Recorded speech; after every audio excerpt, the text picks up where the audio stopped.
Bisakah saya dengar permintaan maaf yang benar berarti orang-orang menjadi korban?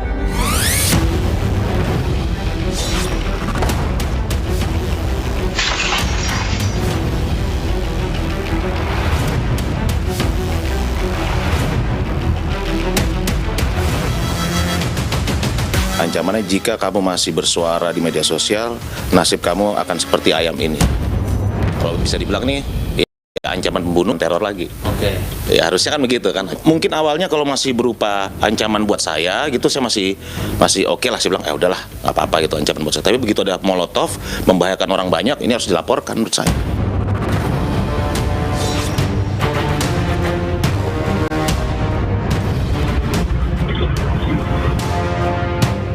Dan saya mendapati ini di depan ada satu kantong telur yang sudah dilemparkan, dan tadi di depan sini saya juga mendapati gulungan kertas kayak gini. Saya belum buka ini isinya apa.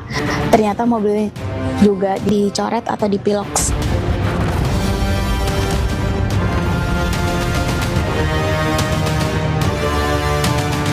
Indonesia bertanggung jawab atas kerusakan lingkungan yang terjadi.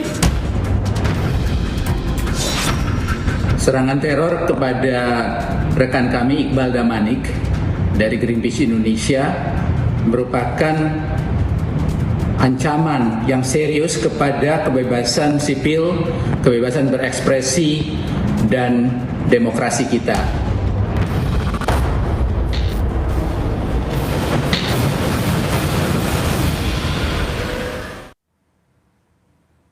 Selamat malam saudara. Program Rosi kembali hadir ke hadapan Anda, kali ini bersama saya, Friska Clarissa.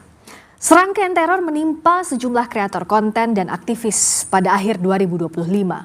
Bentuk teror beragam, mulai dari kiriman bangkai ayam dengan ancaman, vandalisme, hingga pelemparan bom molotov. Malam ini saya mengundang mereka yang menjadi korban teror disertai ancaman. Ada Raymond Doni Adam yang dikenal dengan DJ Doni, dan Shirley Anavita yang keduanya adalah kreator konten, serta manajer kampanye iklim dan energi Greenpeace Indonesia Iqbal Damanik. Bung Doni, Mbak Shirley, Bung Iqbal, terima kasih sudah hadir di Rosi. Terima kasih Mbak. Sehat dan aman, tidak kurang satu apapun malam ini? Aman. Sampai saat ini udah di sini kan. Syukur kita bisa berkumpul di sini. Saya ingin tahu lebih banyak lagi. Kita sudah lihat tadi di depan ya, bagaimana cuplikan teror yang sudah diterima kawan-kawan sebelumnya. Tapi sebenarnya apa momen, apa yang kawan-kawan lihat pertama kali yang menyadarkan kawan-kawan bahwa yang diterima itu bukan hal biasa. Yang diterima itu adalah teror. Apa yang kawan-kawan lihat? Dari Bung Doni dulu. Jadi kalau awal saya tahu teror itu sebenarnya begitu saya pulang ke rumah, saya lihat isi paket yang dikirim oleh 2 orang itu, kok agak aneh. Apa anehnya? Pertama, itu paket di lakban. Paket di lakban tebel. Nama penerimanya ada, nama saya. Nama pengirimnya nggak ada. Begitu saya buka, rupanya ada 3 kertas. 2 kertas isi tulisan pakai spidol. 1 kertas ada foto saya, wajah saya, dan tulisan. Isi surat itu berupa ancaman, bukan hanya ancaman biasa tapi ancaman pembunuhan.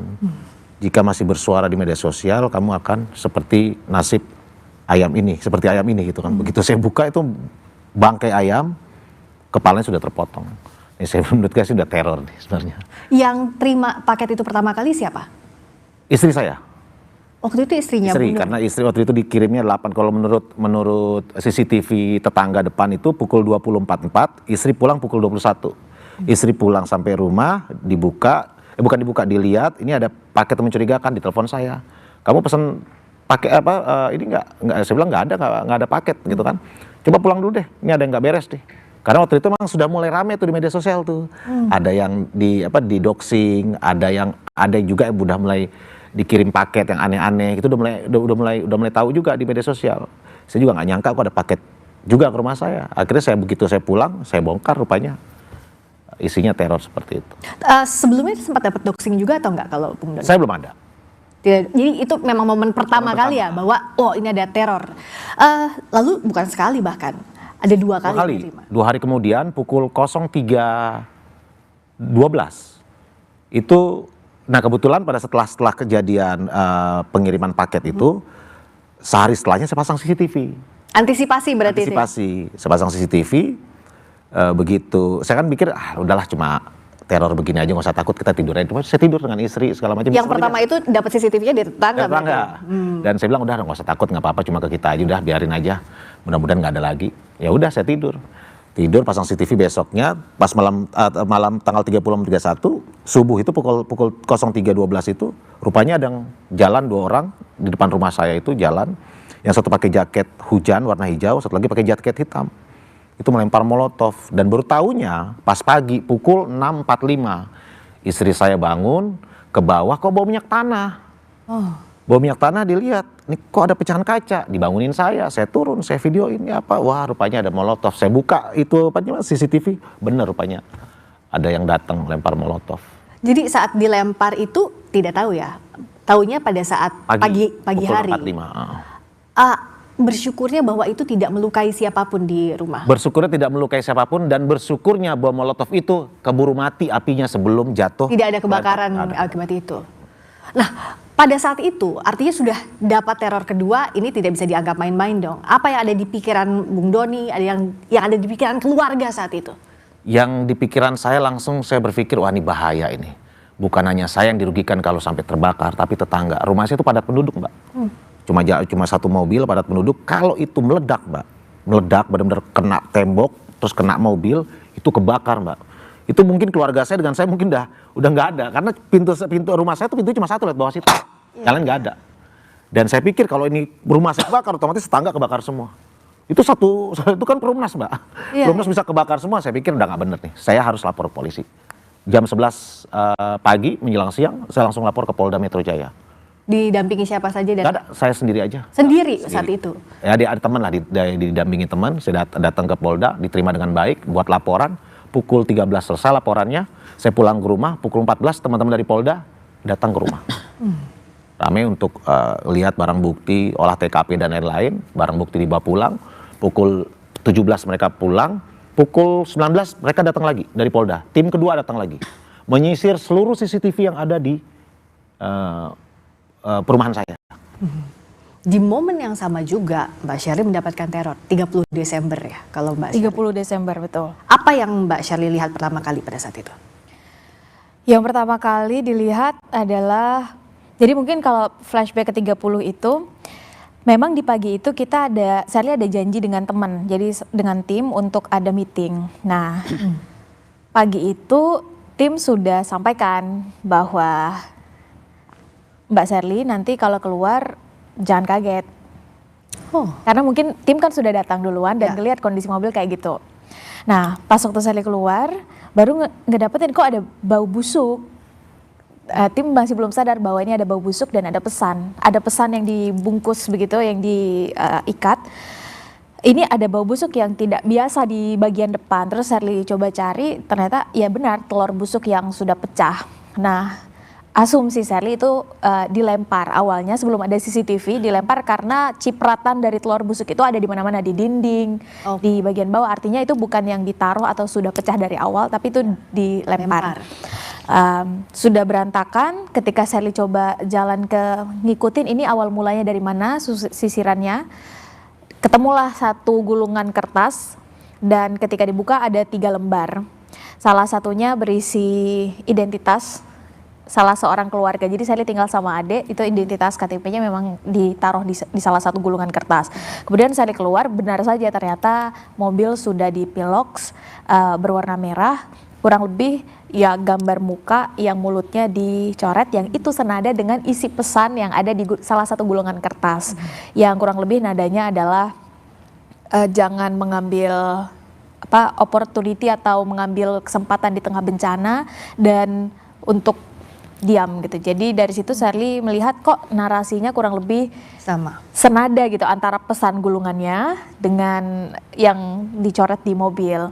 Yang kalau boleh ngelihat ke beberapa hari sebelumnya, saya sudah mengikuti bahwa 1 hari sebelumnya Bang Doni sudah kena duluan dan itu kan di-up di sosial media. Kawan kita juga Bang Ferdian juga kena gitu. Artinya sebetulnya sudah punya firasat bahwa jangan-jangan Saya juga kena begitu. Sherly bisa aja kena gitu.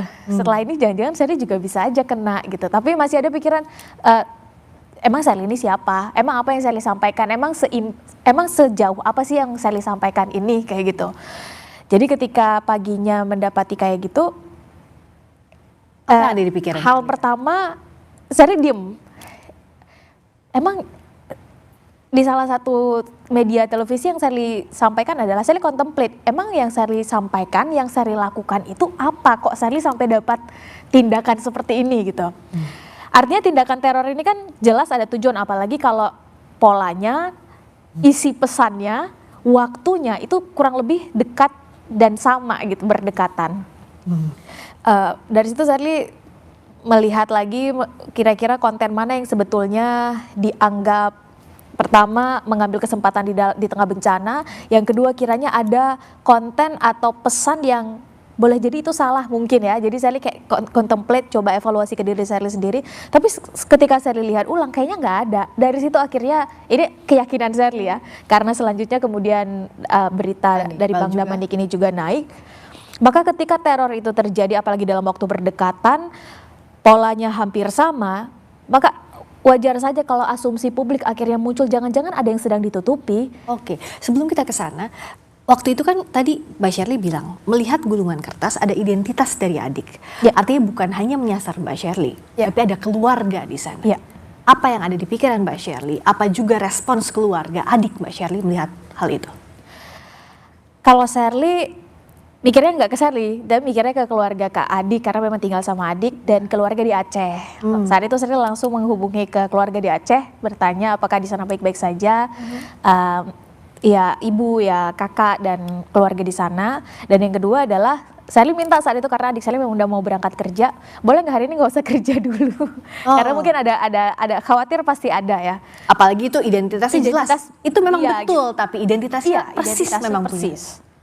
Dari situ Sherly berpikir kira-kira siapa yang punya akses untuk mendapatkan identitas kita sebagai warga negara. Iya kan muncullah akhirnya pikiran-pikiran yang kemana-mana gitu.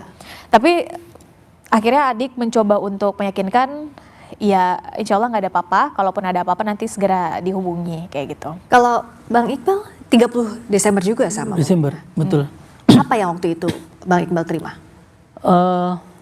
Ayam di depan rumah, terus ada pesan di dalam plastik yang pesannya itu jagalah ucapanmu apabila ingin menjaga keluargamu. Jadi ancaman ini bukan langsung ke saya sebenarnya, tapi ke keluarga. Saya nggak tahu ya isi kepala si pengancam ini apa gitu, si peneror ini sampai meletakkan kata keluarga di situ. Dan ini ketemunya kan subuh ya. Jadi subuh itu memang awal beraktivitas dan kita tuh selalu bareng gitu ya subuh.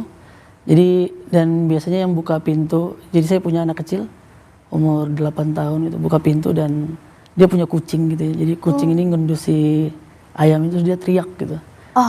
Ayah gitu. Terus saya juga ini ya langsung awas gitu ya. Jadi terus istri saya juga punya anak kecil 2 perempuan.